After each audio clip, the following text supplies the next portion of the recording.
Richard found a newborn baby in the dumpster and decided to raise her as his own. 5 years later, something shocking happened.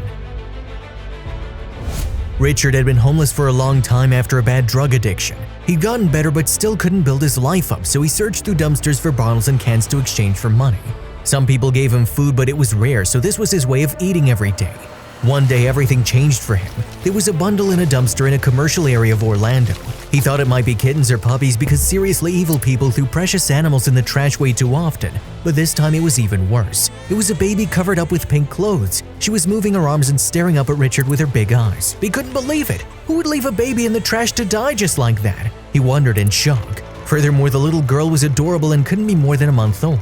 Richard grabbed and cooed at the baby and he fell in love right away. He took her to the alley where he had a small shack for himself and left her sleeping for a while. After grabbing his spare cash, he bought some baby formula in a cheap baby bottle. As Richard fed her, he knew that he had to do the right thing, give her up to the police. But after that night, he couldn't do it, so he raised her on his own and named her Jennifer. Luckily, Jennifer was a quiet baby and didn't make much fuss. He started working odd jobs cleaning dishes at restaurants for a few bucks and went to soup kitchens to get food for the baby. He found old clothes at Goodwill shops and several dumpsters, and they managed to survive as Jennifer grew up. Using children's books people would throw away, Richard taught Jennifer the essentials.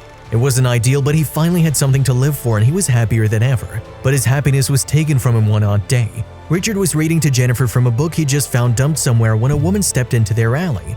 "There he is, the man who stole my daughter!" the woman yelled, and Richard stared as 3 cops started walking towards him. "Put your hands behind your back, sir," one officer said. "No, officer, you don't understand. I found this child as a baby 5 years ago. I've raised her since.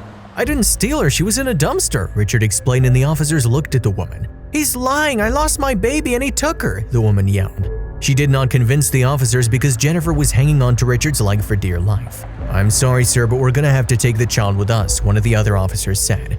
"We don't want any trouble, we just want her to be safe." "Please, this girl is my child, she's all I have in the world," Richard pleaded as Jennifer started crying due to the commotion. She was bright for a 5-year-old and knew what was going on. "Sir, even if this woman is lying, we can't let a child grow up on the streets," the third officer stated. "Let us take her to safety." Richard saw the wisdom of his words. It was hard to accept that this life was nothing. He wanted Jennifer to have more and to become someone. This was the best choice for her. Therefore, the police officers took Jennifer despite her cries and protests for her daddy. Richard's life seemed bleaker when Jennifer left. He had nothing to live for and he despaired for several years. His only solace was the notion that Jennifer would have more than he could ever give her. Unfortunately, Jennifer didn't have a lot. While she had a roof over her head, her birth mother Carla was a horrible woman. She admitted to abandoning her as a baby on that dumpster and only looked for her years later because she liked the idea of having a little being at home she could command around. And she was true to her word. Jennifer was treated as a servant most of her childhood and teenage years, but she never forgot the father who raised her. She often dreamed of escaping and going to him, but she was afraid he'd get in trouble. But when Jennifer turned 14, she finally found that old alley and left books, food, supplies, and spare change for Richard when he wasn't around. It wasn't much, but he could use it. Richard had no idea who was kind enough to leave things for him, but he started to suspect it might be Jennifer, although she was so young when they took her away. But perhaps life would reunite them at some point. He was right because years later, Jennifer escaped Carla's house and went to find Richard. She'd worked jobs here and there and was able to rent a tiny apartment for them. "I couldn't possibly live here. This is your home, Jennifer," Richard said, rejecting her offer at first. He didn't feel worthy of her kindness. "Dad, you found me in a dumpster and I wouldn't be alive here today if you hadn't cared for me. You'll always be my dad. Living with Carla was hell, but I know why you let me go. Even then you were thinking of what was best for me. Now I have my high school diploma and I can work while helping you rebuild your life.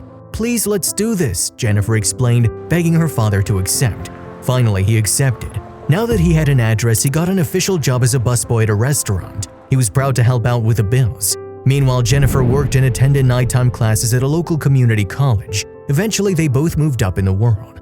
Later, Jennifer moved in with her fiancé and Richard stayed in their apartment, which he adored because it had saved his life. He walked his daughter down the aisle and was there for every milestone in her life.